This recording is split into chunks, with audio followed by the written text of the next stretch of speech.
of years, and this was through the funding that we were receiving. As you can remember earlier, we spoke about making sure that there's financial resources across all sectors to make sure that women like Emily are well taken care of. They are able to implement what they need to do in the centers.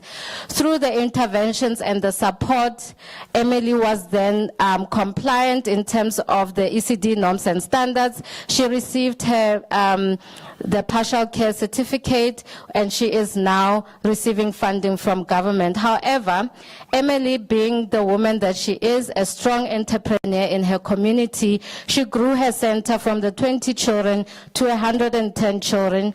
She moved her home in Alex to cater for these children, and she opened a second center, and her center is still thriving today. It is through such initiatives that we support women like Emily to be able to thrive in the community. I think that deserves a round of applause. However, Emily did not receive support from Early Care Foundation alone. Early Care Foundation, as a training organization, we also collaborate with other organizations in terms of infrastructure, nutrition, learning resources, and all the other things that she needs to comply with to make her ECD center thrive. Which brings me to my point now on the organizations that are represented today in the room. The early childhood development sector in South Africa is widespread. The organizations that are here today are only a small fraction of the work that is being done in South Africa. We all do such amazing work to make sure that the children in our communities are well catered for in all respects. And I just want to ask the organizations, as I call the organization that you represent or the department that you represent, I will please ask you to stand, remain standing as I call the others. We have with us today the lead government department in terms of early childhood development, the Department of Basic Education, represented in the room. We have the Gauteng Department of Education represented, Cyril Ramaphosa Foundation, Nelson Mandela Foundation, Ntataise for Africa, Right to Care, Save the Children, Do More Foundation, Motel Training Institution Trust, Grow Great, Smart Start, and last but not least, Early Care Foundation, represented by our trustees.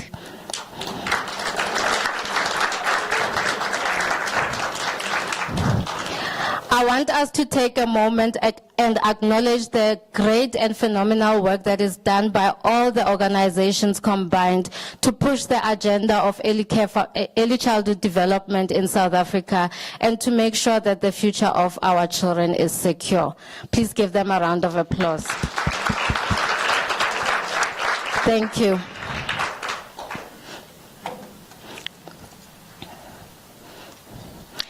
In closing, I think you will all agree with me that we need to invest in early childhood development for a better future for our children. The results of early childhood development are not immediate. They are always long-term. And if you want to see a country that thrives, an Africa that thrives, a world that thrives, we need to start investing now and working together.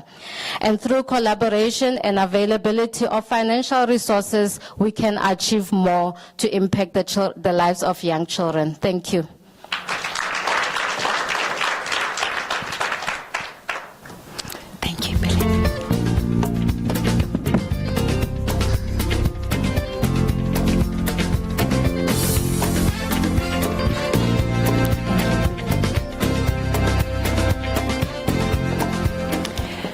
Thank you so much for that, Ipileng.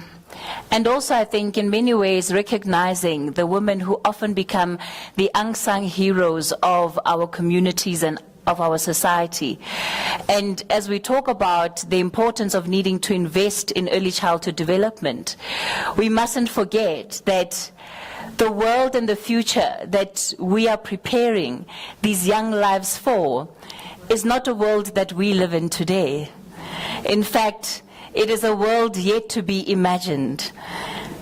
You don't have to think about what it's like being able to access social media platforms, being able to have convenience at the tip of your fingertips on a cell phone.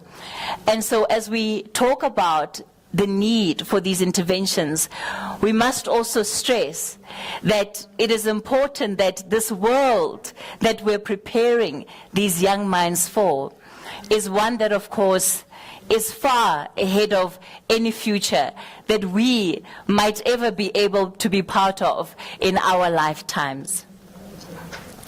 On that note, it is a short program today, and I'm hoping that the NGOs that are here will also use the opportunity to network with each other, to build those relationships, because the reason why they say if you educate a man, you educate an individual.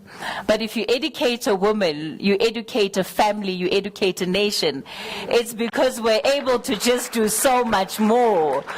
We're able to go so much further than our male counterparts.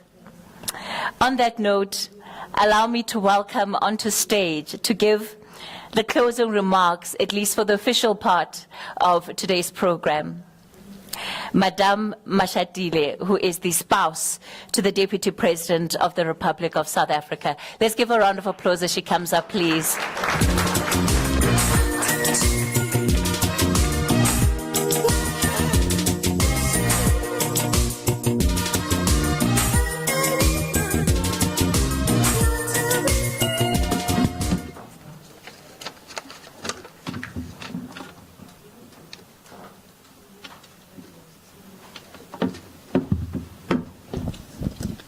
Good afternoon. Mine is quite short, which I hope I will. It's just a vote of thanks to everyone present here.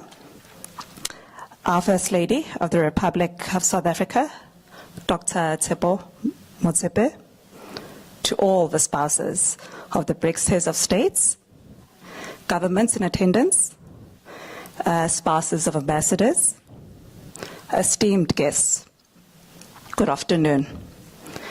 It has been a wonderful experience for us to be hosting the 15th BRICS Summit and to extend our warm welcome to South Africa, to all of you in South Africa. South Africa, of course, is the African continent more broadly and is the cradle of humankind. All of us here, no matter where we flew in from, are the scatterlings of Africa. So you're all welcome. Before anything else, I want to thank everyone responsible for this amazing event. They worked tirelessly during this period, ensuring that this event is a success. Most importantly, let me thank our beautiful, gracious host, our First Lady of the Republic of South Africa, our mother, Dr. Tsepo Motsepe.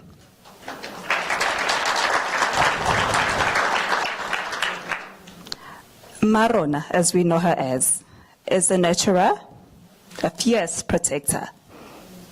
She's a teacher, a comforter, a leader, and the most respected figure of authority. She dishes out love and discipline in equal measure, often at the very same time. She offers wise counsel to all and is everything she does seeks to uphold the interests of the next generation. These values define the long career of our hostess. She has been for decades nothing if not a servant of the next generation, which is exactly what the Early Care Foundation, founded by herself, does. It has invested in the health, educational, and developmental needs of the next generation. The work of the foundation, as presented by Epeling, and many others like her have shifted the trajectory of the early childhood education and care, positively changing the life story and chances of millions of our children. Most of the organizations that do this labor of love are founded and led by women. It is my honor to pay tribute to Dr. Motsepe.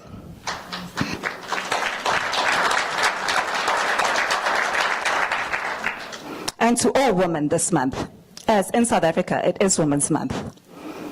Just to take you back, on the 9th of August, 1954, a group of more than 20,000 women from all walks of life marched to the Union Building to deliver an unequivocal message that the women of our country would not sheepishly accept lives living under the yoke of racism and oppression, apartheid and patriarchy. I welcome and I thank all women who did this. Mama Motsepe is a direct descendant of those women. She carries their mantle and keeps their flame burning. Mama Motsepe is what we in our country refer to as our mother. Me re leboga gore o re mebile mo kopanong ena le moeleki wa molekana wa BRICS. South Africa is a nation of many unique attractions, and I hope that you may all have time to enjoy it, actually.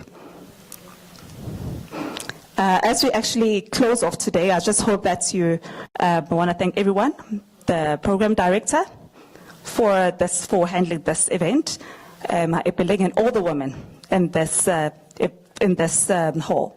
We thank you for gracing us with your presence, and most especially that we ensure that our communities and the leaders that are sitting here in this hall are able to support the women that sit in this hall, in this room, and ensure that our children are able to get the best education, as they are the future of our generation. Thank you so much.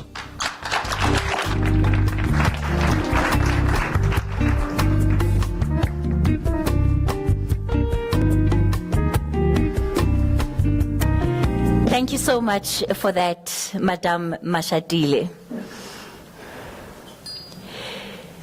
So we are getting ready to officially close off our program. Lunch is about to be served. But before I say goodbye, I've got just one last duty to do, which is to acknowledge the guests of our First Lady. Yes, we are all her guests, but I think there might be other special guests that need that acknowledgement. So let me begin by acknowledging an individual whose face is well known to South Africans, Professor Helen Rees. Prof, if you can stand for us to acknowledge you quickly. Professor Rudo Mativa. Professor Mativa, thank you so much. And Dr. Nono Similela. Dr. Similela, thank you so much for your presence. So all of these guests are significant contributors to the South African landscape, and I think in many ways they're able to influence it quite significantly where they operate. You can Google any one of them, and I'm willing to put my life on that. On that note, ladies and gentlemen, we've come to the end of our official program. They say when women in particular come together, there is a shaking of the earth, because life is being born, life is being breathed. So I hope as you spend the afternoon together, you are able to breathe some of that life into each other as we plan for the future of this country and how we can continue to shape and influence every space that we occupy. On that note, lunch is officially served. Feel free to engage with each other on the table, and the next thing that will happen is that our dignitaries will of course leave the room, but I'll let you know when that is about to take place. Bon appetit, I must say.